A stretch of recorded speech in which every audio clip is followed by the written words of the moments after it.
은혜 받으실 말씀은 예레미야 29장 11절에서 14절까지 말씀입니다. 말씀을 다 같이 봉독하겠습니다. 야훼의 말씀이니라. 너희를 향한 나의 생각을 내가 아나니 평안이요 재앙이 아니니라. 너희에게 미래와 희망을 주는 것이니라. 너희가 내게 부르짖으며 내게 와서 기도하면 내가 너희들의 기도를 들을 것이요 너희가 온 마음으로 나를 구하면 나를 찾을 것이요 나를 만나리라. 이것은 야훼의 말씀이니라. 나는 너희들을 만날 것이며 너희를 포로된 중에서 다시 돌아오게 하되 내가 쫓아 보내었던 나라들과 모든 곳에서 모아 사로잡혀 떠났던 그곳으로 돌아오게 하리라. 이것은 야훼의 말씀이니라. 아멘. 인사 나누겠습니다. 오늘은 참으로 좋은 날입니다. 사랑의 예수님이 우리와 함께 계십니다. 예수님 안에서 좋은 일이 있습니다. 오늘 주일 3부 예배는 기독교 대한하나님성의 통합된 교단 전국의 5,200교회 160만 성도와 함께 공동으로 광복절 74주년 감사 예배로 겸하여 드립니다. 하나님께서 우리 대한민국을 사랑해 주셔서 35년 동안 일제 체화 가운데 고통당하고 있던 우리 대한민국을 1945년 8월 15일 해방시켜 주셨습니다. 해방의 기쁨도 잠시 북쪽은 소련이, 남쪽은 미국이 맡아서 3년 동안 신탁 통제 기간을 지난 후에 1948년 8월 15일 이 남쪽의 자유민주주의 대한민국이 설립되었고 북한에는 공산 정권이 수립되었습니다. 우리 대한민국이 출발한 지 2년이 안 돼서 6.25 전쟁으로 전국이 초토화되고 잿더미가 되었을 때 하나님께서 우리 대한민국에 긍휼을 베풀어 주셔서 교회들이 일어나게 하시고 기도하게 하시고, 그래서 70년 80년대를 지나면서 제2차 세계대전 이후 가장 빨리 회복되고 부강한 나라로 우리 대한민국이 서게 되었고, 아시아 최대 기독교 국가로 우리 대한민국이 자리매김하게 되었습니다. 그리고 지금 우리는 세계 경제 대국 10개 대국 안에 들게 되었습니다. 그러나 이런 풍요로움 속에 남북 관계가 지금 심상치가 않습니다. 통일에 대한 꿈이 불타올랐을 때 북한은 계속 미사일을 쏘아대고 있고, 가장 가까운 나라인 일본은 경제보복으로 우리를 옥죄고 있습니다. 중국도 우리 편이 아니고 러시아도 우리 편이 아닙니다. 미국도 저 멀리서 우리를 지켜보고 있습니다. 우리가 믿고 의지하고 바라볼 분은 우리 하나님 한 분뿐입니다. 이제는 고개를 들어 우리 주 하나님만 바라봐야 됩니다.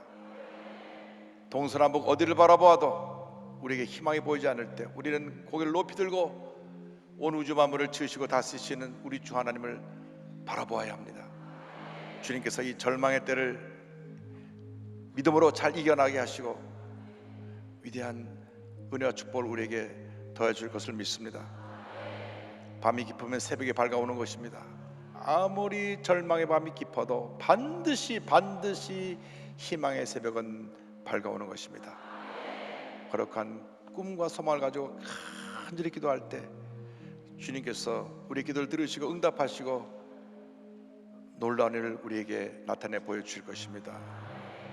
우리 모두가 한마음으로 기도할 때 우리 대한민국을 긍휼하게 해주셔서 우리 대한민국에 위대한 하나님의 축복이 임하게 해 주실 것입니다. 나의 놀라운 꿈 정령함 있기는 장차 큰 은혜 받을 별이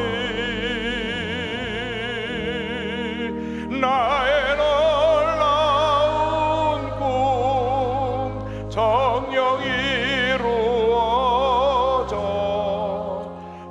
주님 얼굴을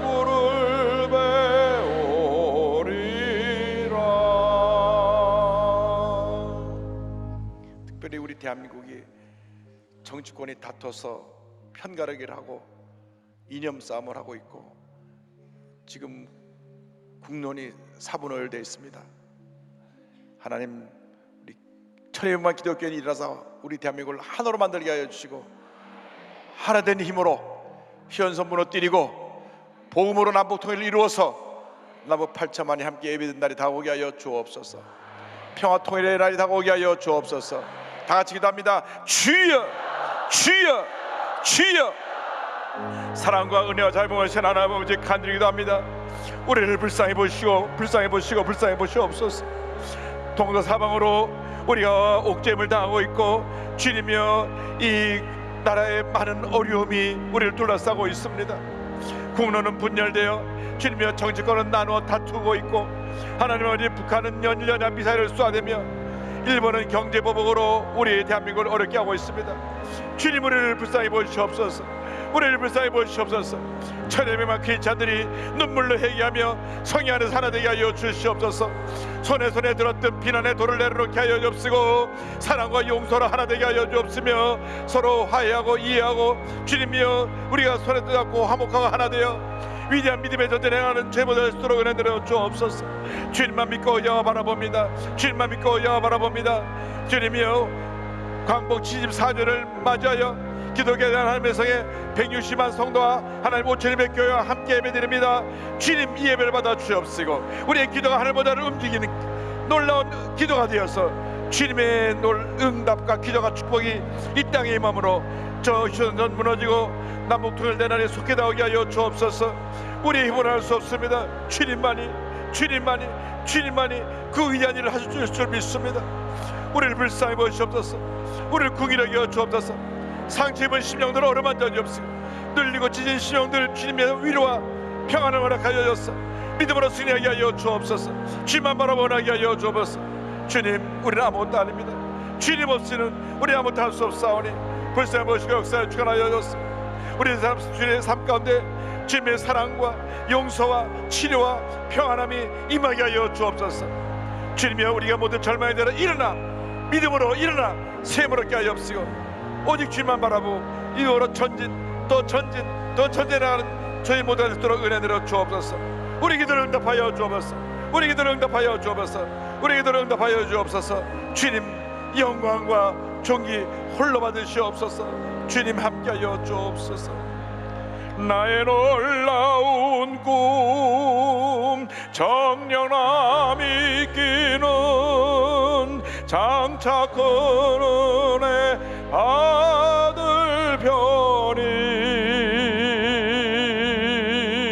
나의 놀라운 꿈 정령 이루어져 주님 얼굴을 배우리라. 사랑과 은혜와 자비가 모래신 하나님 아버지 주님만이 홀로 영광을 받으시옵소서. 역사의 주관자가 되시는 하나님 아버지 우리 대한민국에 처한 이 어렵고 힘든 상황을 긍휼히 여겨 주셔서 속히 이 어려움에서 벗어나게 하여 주시되 주님의 긍휼하심의 은혜가 더하여져서 저 휴전선이 무너져 남북이 주의 복음 가운데 평화통일을 이룬 날이 속히 다오게 하여 주시옵소서. 광복 74주년입니다 74주년 동안 함께 하신 4년 동안 함께 하신 주님의 은혜 감사하고 모든 영광을 드립니다. 예수님으로 기도 올리옵나이다. 아멘. 마음 괴롭고 아파서 낙심될 때 내게 소망을 주셨으며 내가 영광의 주님을 바라보니 앞길 환하게 보이도다. 나의 놀라운 꿈 정령함이 끼는 장차 큰 은혜 받을 편이 나의 놀라운 꿈 정녕 이루어져 주님 얼굴을 배우리라. 아멘. 오늘 말씀의 제목은 우리를 향한 주님의 뜻입니다. 예레미야 29장 11절로 14절을 본문으로 하여 함께 은혜를 나눕니다. 제목을 한번 따라해 주시기 바랍니다. 우리를 향한 주님의 뜻. 우리를 향한 주님의 뜻. 이 세상을 사는 사람 누구나 예외 없이 자기 자신이 우주의 중심이라고 생각합니다. 그래서 자기 생각, 판단을 절대적으로 믿고 의지합니다. 그래서 누구나 알게 모르게 이기주의적인 유전자를 갖고 살고 있어요. 나의 잘못함에 대해서는 관대하고 남의 잘못에 대해서는 아주 무자비하게 짓밟는 것이 인간의 본성입니다. 그런데 예수를 믿고 난 후에도 이 문제가 해결되지 않은 사람들이 있습니다. 또 기도를 많이 한다고 하면서 주님의 뜻과 자기 뜻을 구분하지 못하는 경우도 많이 있습니다. 본인이 목표와 계획을 세워놓고 주님 이대로 이루어 주시옵소서 기도하고 또 기도합니다. 근데 초신자 때는 하나님이 좀 억지적인 그러한 기도 부르짖음을 들어주기도 하는데 믿음이 성숙한다면 그 기도 안 들어주십니다. 우리가 늘 주 앞에 깨어지고 낮아지고 겸손해서 주님의 뜻이 어디인가를 살피고 내 뜻이 아니라 주님 뜻을 따라 살아가는 주님의 자녀가 되어야 합니다. 어떻게 우리가 주님의 뜻을 알 수 있습니까? 내가 지금 행하는 일 이것이 주님께서 기뻐하는지 기뻐하지 않는지 어떻게 알 수 있습니까? 주님의 뜻은 우리가 이 말씀을 통하여 발견합니다. 우리가 말씀을 읽고 묵상할 때 나를 향한 주님의 뜻을 발견하게 되고 간절히 기도할 때 성령의 인도하심을 따라 내 마음에 주님의 은혜가 임하고 평안함이 임하여서 주님의 뜻을 깨달아 알게 되고 그 뜻대로 살아가게 되는 것입니다. 일생을 살아가는 동안 우리 주님이 기뻐하시는 삶을 살아가는 믿음의 부자들이 다 되기를 바랍니다. 우리를 향한 주님의 뜻은 첫째로 평안을 주시는 것입니다. 평안을 주시는 주님에 대해서 예레미야 29장 11절로 말씀합니다. 야훼의 말씀이니라. 너를 향한 나의 생각을 내가 아나니 평안이요 재앙이 아니니라. 너에게 미래와 희망을 주는 것이니라. 이 세상을 사는 많은 사람들이 가장 원하는 것 중에 하나가 마음의 평안함을 누리는 것입니다. 다른 모든 것이 다 잘 돼도 마음이 편찮으면 그것은 고통이고 절망입니다. 마음이 편해야 되는데 마음이 편찮으니까 삶에 의욕도 없고 기쁨도 없고 감사도 없습니다. 요즘 세대가 점점 복잡해지고 우리의 상황이 참 힘들고 어려워서 사람들마다 마음이 편치가 않습니다.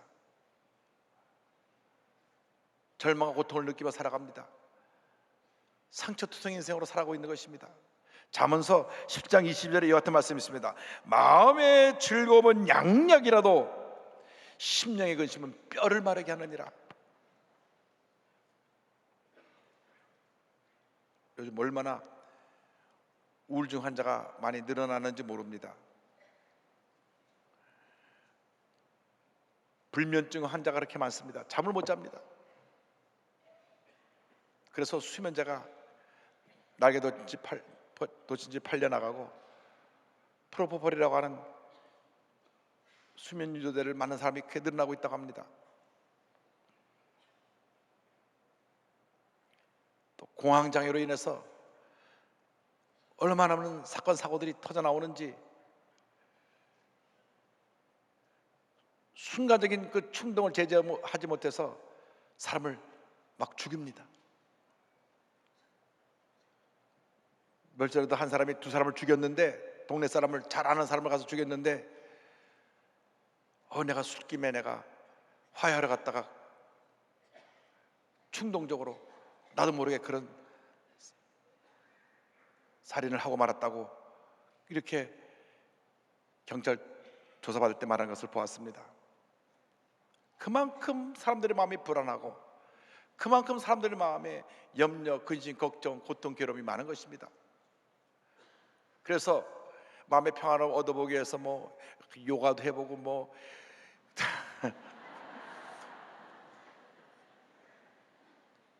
또 숲에 가서 길을 걸으며 명상도 하고, 또 좋은 휴양지를 찾아가기도 하고, 좀 심각해지면 정신과 의사를 만나서 상담하기도 하지만, 그 어떤 것이 일시적인 마음의 위로와 평안을 줄지 몰라도 근본적인 해결하지 못하는 것입니다. 우리를 이 절망에서, 이 고통에서, 이 상처에서 참된 평안함을 줄 분은 우리 주님 한 분밖에 없습니다. 주님이 부르십니다. 수고하고 무거운 짐지자들아 다 내게로 오라. 많은 사람들이 겉으로는 웃고 있지만 속으로 울고 있는 삶을 살아가고 있는 것입니다. 주님 우리에게 참된 평안함을 하여 주시옵소서.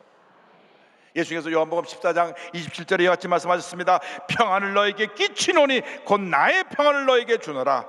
내가 너에게 주는 것은 세상이 주는 것과 같지 아니하니라. 너희는 마음에 근심하지도 말고 두려워하지도 말라.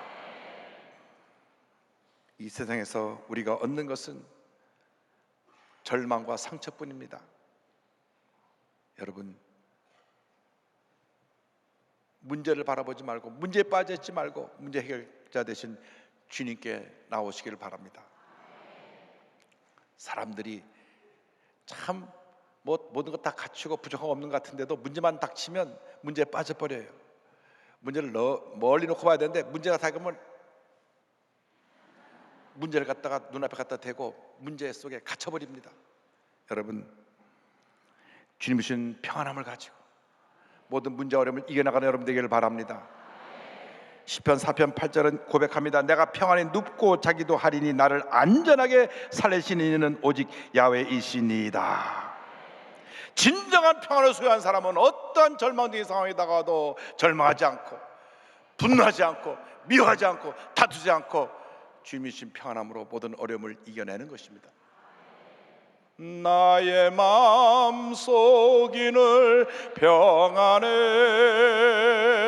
나의 마음속이 늘 평안해. 악한 죄 파도가 많으나 마음이 늘 평안해. 주님이 평안을 우리에게 허락하여 주시옵소서. 이 세상 그 누구도 주지 못하는 참된 평안함을 우리에게 허락하여 주어서 내가 당한 모든 절망과 고통과 괴로움을 이기게 하여 주옵시고, 이 평안함으로 주님이 주신 은혜 가운데 살게 하여 주시옵소서. 이 평안함이 여러분 모두에 넘쳐나기를 바랍니다. 우리에게 평안함을 주신 주님이 나가서 우리에게 꿈과 희망을 주십니다. 여러분, 평안함은 우리의 기본적인 마음의 자세이고, 꿈과 희망은 내일을 바라보고 나가는 우리의 모습입니다. 우리는 현재 이 절망에 대해서 평안함을 갖고 난 다음 주님 주신 꿈과 희망을 갖고 미래를 향해 나가야 합니다. 믿음의 사람으로 전진해 나가야 되는 것입니다. 예레미야 29장 11절입니다. 야훼의 말씀이니라. 너희를 향한 나의 생각을 내가 하나니 평안이요 재앙이 아니니라. 너에게 미래와 희망을 주는 것이니라. 너에게 미래와 희망을 주는 것이니라. 예레미야가 이 말씀을 선포할 때는 남왕국 유다가 이미 바벨론의 침략을 받아서 많은 사람이 포로로 끌려가고 나라가 기울어져서 멸망당하기 직전이었습니다. 그런데 멸망 직전에 있던 유다 백성들에게 희망의 메시지를 전하는 것입니다. 하나님께서 우리에게 전해주는 것은 재앙이 아니라 평안이고 밝은 미래와 희망이라는 것입니다. 우리 대한민국이 이렇게 힘들고 어렵지만 이것은 바로 더 나은 내일을 향해 나아가는 과정에 불과한 것입니다. 이 고난의 때 우리가 믿음으로 잘 견뎌 나가면 믿음으로 이 절망을 디딤돌로 딛고 올라서면 우리에게 찬란한 미래가, 축복의 미래가 펼쳐지게 될 것입니다. 여러분 삶 속에 걸어가는 꿈과 소망이 이루어지게 될 것입니다. 뒤를 돌아보지 말고 현재 문제를 바라보지 말고 꿈을 가지고 미래를 바라보며 나가는 여러분 되기를 바랍니다. 우리에게 진정한 꿈과 희망을 줄 분은 참으로 좋으신 만군의 하나님 한 분밖에 없습니다. 우리 대한민국은 위대한 대한민국입니다. 제2차 세계대전 후에 잿더미가 되어서 아무것도 없던 나라, 6.25 전쟁을 치르고 나서 1년간 우리들이 아무리 힘써 돈을 번다고 해도 국민소득이 67달러였던 나라, 지금 3만 불 시대에 우리가 살고 있습니다. 하나님의 은혜입니다. 하나님의 은혜입니다. 하나님의 은혜인 것입니다.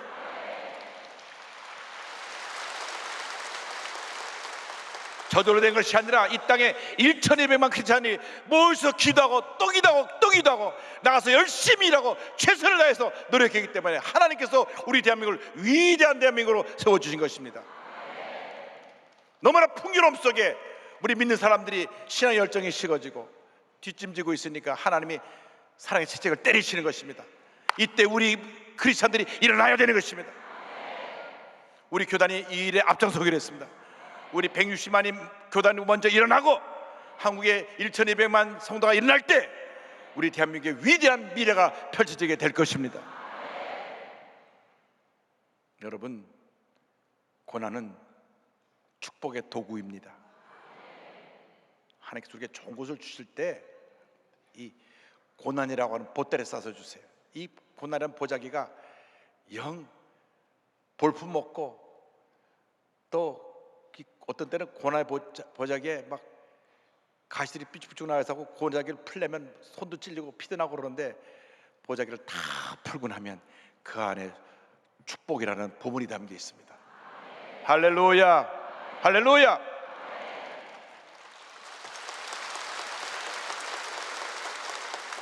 눈에 보이는 현실을 보고 낙심하지 말고 절망하지 말고 우리에게 다가올 영광된 미래를 바라보는 여러분 모두가 되기를 바랍니다. 예레미야 29장 11절을 말씀합니다. 너희에게 미래와 희망을 주는 것이니라. 사람들은 굉장히 부정적인 것에 익숙합니다. 아이고 큰일 났네, 아이고 이러다가 우리 망하겠네.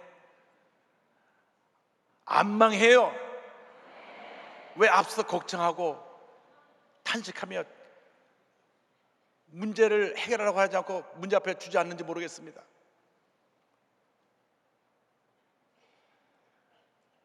사람들이 경제적인 불안으로 이제 빨리 우리가 뭔가 챙겨야 되겠어. 그래갖고 막 금을 사러 가고 금값이 막 오른대요. 금 사러 가지 마세요. 금보다 더 귀한 믿음이 있잖아요. 여러분 다 복덩어리들 아닙니까? 왜 우리가 사람을 바라보고 환경을 바라보고 낙심하고 절망합니까? 만복의 근원 되신 야훼 하나님이 우리 하나님이시고 우리 아버지이신데 우리가 무엇을 걱정합니까? 무엇을 염려합니까? 믿음만 갖고 나가면 기적은 다가오는 것입니다. 축복은 임하는 것입니다. 은혜가 임하는 것입니다. 우리 하나님에게는 실패가 없습니다. 우리 하나님께는 절망이 없습니다. 우리 하나님에게는 불가능이 없습니다. 우리는 하나님 안에는 성공과 희망과 축복과 기적만 있는 것입니다.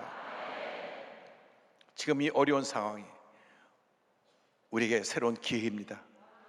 우리 예수 믿는 사람들이 정신 차리고 한마음 돼서 손에 손잡고 모여 기도하고 흩어지면 돈다고 열심을 다하여 있는 처소에서 최선을 다해 주문에 헌신할 때 하나님께서 열린 문의 복을 주실 것입니다. 그동안 우리가 너무나 등 따숩고 배부르니까 열정이 식어졌습니다. 기도도 열심히 하지 않고 찬양도 열심히 하지 않고 예배도 열심히 하지 않고 여기 분만 빼놓고 저쪽 가면 좀 있어요. 그러기 때문에 이런 사랑의 채찍을 우리가 맡고 있는 것입니다. 주님, 우리가 다시 일어나게 하여 주옵소서. 우리가 희망의 새벽을 열게 하여 주시옵소서. 기독교는 영원한 희망의 종교입니다. 창세기 1장을 보면 천지를 창조할 때 성경이 이렇게 말씀합니다. 저녁이 되고 아침이 되니 이는 첫째 날이니라. 저녁이 되고 아침이 되니 이는 둘째 날이니라. 저녁이 되고 아침이 되니 이는 셋째 날이니라. 우리가 보통 말하는 아침이 되고 저녁이 되니 첫째 날이 아닙니다. 성경은 우리에게 저녁에 다가오지만 우리의 시작은 아침이라고 하는 것입니다. 우리는 영원한 새벽의 종교, 희망의 종교인 기독교의 그 신앙을 믿고 나아가는 믿음의 사람들입니다. 아무리 절망의 밤이 깊어도 반드시 희망의 새벽은 밝아올 것입니다. 희망의 새벽을 맞이하기까지 우리는 기도해야 됩니다. 우리 기도를 들으시는 주님에 대해서 29장 12절은 이와 같이 우리에게 설명을 합니다. 너희가 내게 부르짖으며 내게 와서 기도하면 내가 너희들의 기도를 들을 것이요. 부르짖으라, 내가 들을 것이다. 기도하고 또 기도하고 또 기도하고 또 기도해라, 내가 들을 것이라. 할렐루야. 여러분, 때때로 우리의 기도가 허공의 메아리처럼 느껴질 때가 있습니다. 아무리 기도도 응답이 안 될 때 있어요. 그러나 주님이 다 듣고 계십니다. 그런데 어느 기도하는 즉시 응답해 주시기도 하지만 정말 큰 기도 제목들은 우리 기도의 양이 찰 때 응답이라고 옵니다. 하늘에서 비가 그냥 내리는 게 아니에요. 숭기가 올라가서 그것이 무거워져서 물방울이 될 때 쏟아지는 것입니다. 기도의 열정으로 주 앞에 부르짖고 또 부르짖고 또 부르짖고 또 부르짖으면 이것이 은혜의 비가 돼서 쏟아내릴 것입니다. 축복의 비로 쏟아내릴 것입니다. 응답의 비로 쏟아내릴 것입니다. 74년 동안 우리가 평화통일을 위해서 기도했습니다. 지금 거의 먹구름이 거의 차서 비가 오기 직전입니다. 그러니까 북한이 놀라고 자꾸 뭘 쏘는 거예요. 평화의 통일의 비가 오지 않게 하고 100번 쏴봐 소용없습니다. 하나님의 때 축복이만 내리면 문이 열리는 것입니다. 할렐루야.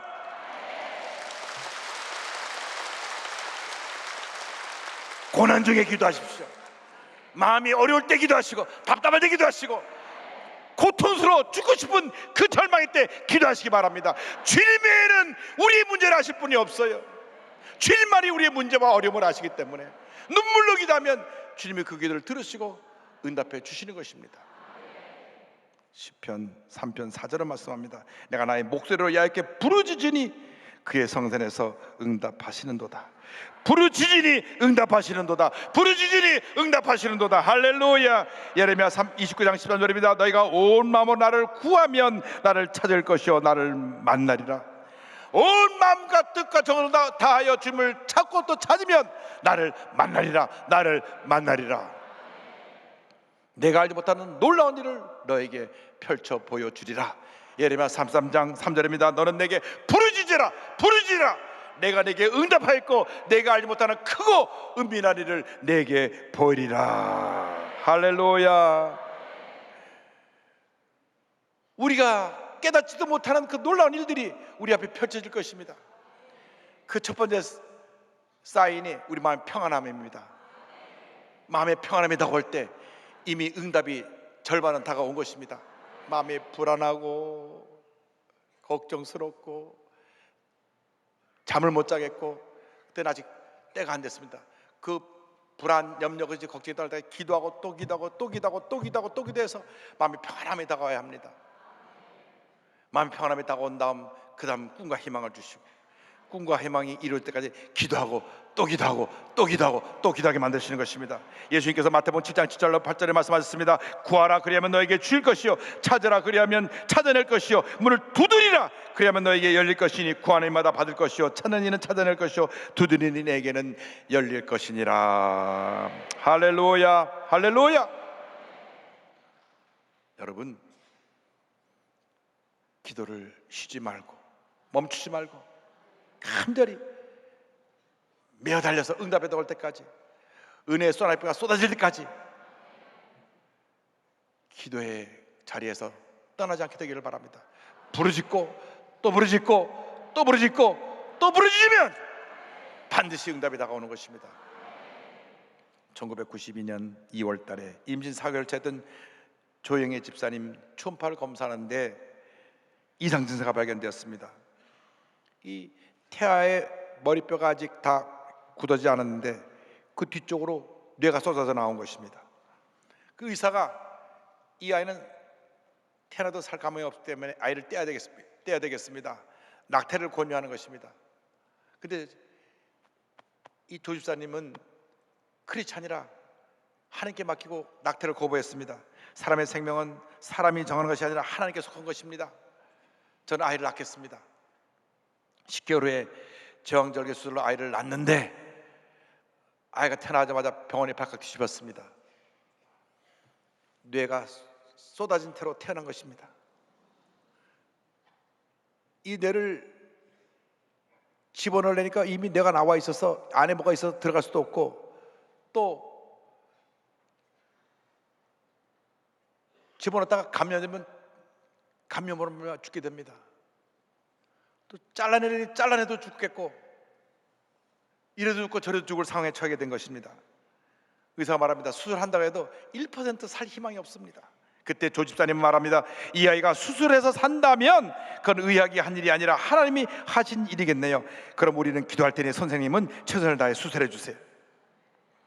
그래서 기도로 매달립니다. 주님, 우리 아이를 살려주옵소서, 살려주옵소서. 시어머니는 아이 교회 한편에 가서 그냥 자리를 까르고, 주여 우리 손자를 살려주옵소서, 살려주옵소서. 눈물로 기도하고 교회 구역 식구들이 와서 함께 흔들기도 합니다. 3일 만에 이 아이가 수술대에 올라갑니다.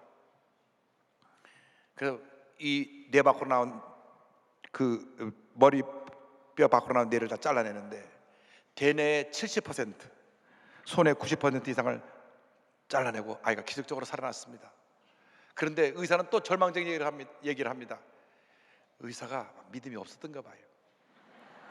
이제 이 아기는 보지도 듣지도 걷지도 말하지도 못하고 온몸에 장애가 너무 극심해 얼마 살 수 없을 것입니다. 아예 사형 선고를 내린 거예요. 좀 희망을 줘야 되는데 보지도 못하고 듣지도 못하고 걷지도 못하고 곧 죽을 겁니다.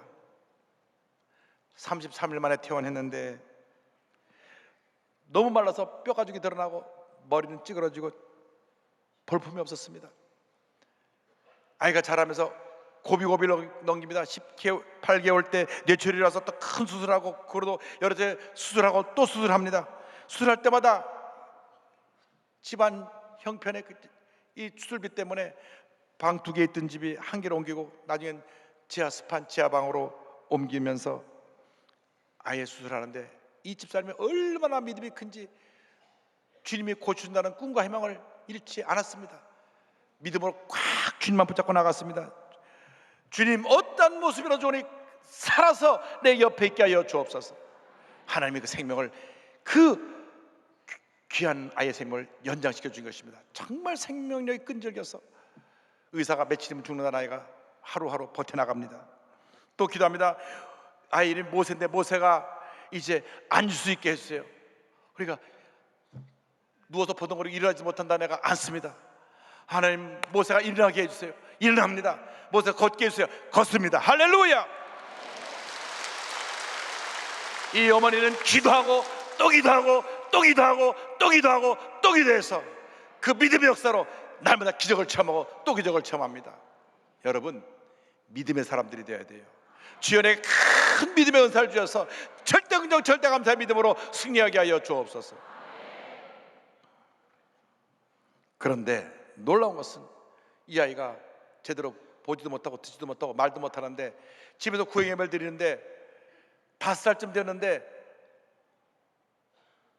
한 번도 듣지 못한 목소리로 누가 주기도문을 따라하는 거예요. 이 아이가 늘 구행 예배에 참석하다가 주기도문을 듣고 주기도문을 따라하기 시작했습니다. 할렐루야. 더 놀라운 것은 이 모세의 뇌가 60% 다 잘라서 지금 속에서 자라나갖고 60%가 채워졌습니다. 뇌를 잘라내는데 그 뇌가 채워진 것은 무엇이라 설명할 길이 없습니다. 이렇듯 사람이 아무것도 할 수 없을 때 하나님께서 은혜를 베풀어 주셨습니다. 박모세군은 중복장애 1급입니다. 지적장애 3급, 지체장애 3급, 시각장애 4급입니다. 한쪽 눈은 아예 보이지 않고 다른 한쪽 눈은 시력이 좋지 않고 귀도 한쪽만 들립니다. 그런데 하나님이 이 아이에게, 이 청년에게 음악적인 재능을 주셨어요. 교회에서 예배드리는데 찬양하면 애가 반응을 합니다. 예배 시간에 성도들이 함께 찬양하면 아이가 반응을 하고 좋아요. 그래서 그 어머니가 매일같이 집에서 찬양을 틀고 들려주고 또 들려줬습니다. 찬양가 찬양 부르는 찬양을 따라 부르던 아이가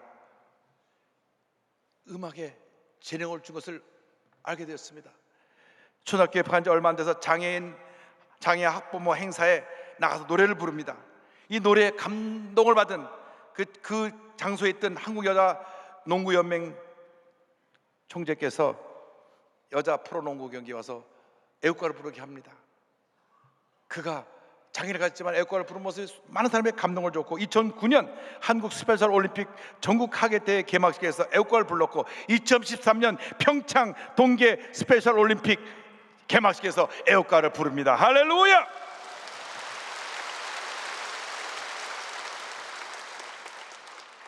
아무나 애국가 부르는 게 아니에요. 하나님이 주신 은혜가 있어서 그렇게 뇌가 아직도 온전치 못하고 그런 모습만 주님을 찬양하고 있습니다. 백석대학에서 성악가를 졸업하고 난 다음 이제는 찬양 사역자로서 전 세계 다니며 주님을 찬양하고 있습니다. 죽을 때까지 하나님을 찬양하면서 많은 사람에게 용기와 희망을 주는 사람이 되고 싶어요. 노래는 고초의 삶이고 제 삶에 없어서는 안 될 에너지예요. 기적은 어디에나 누구에게나 찾아옵니다. 포기하지 마세요. 할렐루야, 할렐루야, 할렐루야.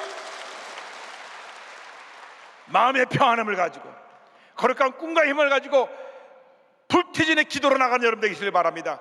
기도하고 또 기도하고 또 기도하고 기도하면 반드시 기적은 여러분에게 다가올 것입니다. 반드시 놀라운 일이 여러분에게 일어날 것입니다. 반드시 우리 대한민국의 위대한 통일의 날이 다가올 것입니다. 모두가 큰 믿음의 사람이 되어서 믿음의 전진 또 전진 더 전진해 나가시기를 주님의 이름으로 축원합니다. 기도하겠습니다. 사랑과 은혜와 자비가 원하신 하나님 아버지, 우리가 믿음으로 산다고 하면서도 믿음이 약해서 원망하고 불평하고 낙심하고 상처를 주고받던 그러한 연약한 모습으로 살았던 것을 회개합니다. 이제 남은 여생 절대 긍정 절대 감사의 믿음으로 거룩한 꿈을 품고 앞만 바라보고 달려나가는 저희 모두가 될 수 있도록 은혜 내려 주옵소서. 예수님의 이름으로 기도 올리옵나이다. 아멘.